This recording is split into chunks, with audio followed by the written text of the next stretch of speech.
নন perfect square মানে যেগুলোর বর্গমূল করলে গোটা গোটা সংখ্যা বেরোয় না, সেই ক্যালকুলেশন করার জন্য দুটো পদ্ধতি আছে। একটা পদ্ধতি আমি আগের ভিডিওতে দেখিয়েছি, আর দ্বিতীয় পদ্ধতিটা আমি আজকে দেখাবো। যেমন ধরুন √5 এর যদি আমরা বর্গমূল করি তাহলে কত হতে পারে, সেটা হচ্ছে √5 মানে এর মধ্যে ম্যাক্সিমাম কার বর্গমূল ঢুকে আছে, সেটা হচ্ছে 2 এর, 2 2 4, তার মানে 2 তো আমরা গোটা পাবোই, এর সঙ্গে এক্সট্রা কত পেতে পারি, √4 মানে 2, তাহলে √5 আছে মানে 2 এর থেকে বেশি পাবো, তাহলে কতটা বেশি পাবো সেটা বার করার জন্য এই যে এর মধ্যে যে ম্যাক্সিমাম বর্গমূল সংখ্যা ছিল কত 4, 4-এর সঙ্গে 5-এর কি ডিফারেন্স 1, সেটা হয়ে গেল ওপরে, আর এই 2 এর ডবল হচ্ছে 4, এটা হয়ে গেল নিচে। তাহলে ফাইনাল উত্তর এই 2 তো গোটা বটেই, আর 1-এর 4 মানে কত, 1-এর 4 মানে 0.25, তাহলে ফাইনাল উত্তর হচ্ছে 2.25।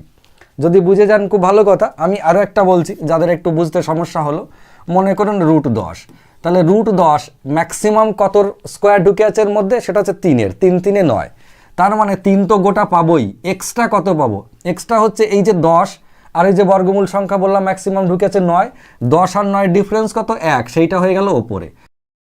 আর নিচে কত হবে, নিচে হবে 3-এরই ডবল, 3-এর ডবল কত 6, ফাইনাল উত্তর 3 তো গোটা বটেই, আর এই 1-এর 6 মানে কত, 1-এর 6 মানে 0.16666 ইত্যাদি।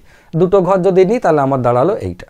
এবার মনে করুন আমি আরেকটা সংখ্যা বলছি, আরেকটা সংখ্যা হচ্ছে √14, √14 কার বর্গমূল ঢুকে আছে 3 3 9, 4 4 16 বেশি হয়ে গেল, তাহলে 3 3 9, 3 তো গোটা রইলই, এক্সট্রা কত পাবো, এই যে মনে করুন 9 আর 14, 9 আর 14-এর মধ্যে ডিফারেন্স কত, ডিফারেন্স হচ্ছে 5, আর এই নিচে কত হবে, নিচে হবে 3-এর ডবল, 3-এর ডবল মানে কত, 3-এর ডবল মানে হচ্ছে 6, এইবারে 5-এর 6 মানে ওপরে 50 ভাবলাম, তাহলে 6 8 48 থাকলো 2, 3 6 18 মানে 83 দিয়ে দিলাম, ব্যাস 3.83।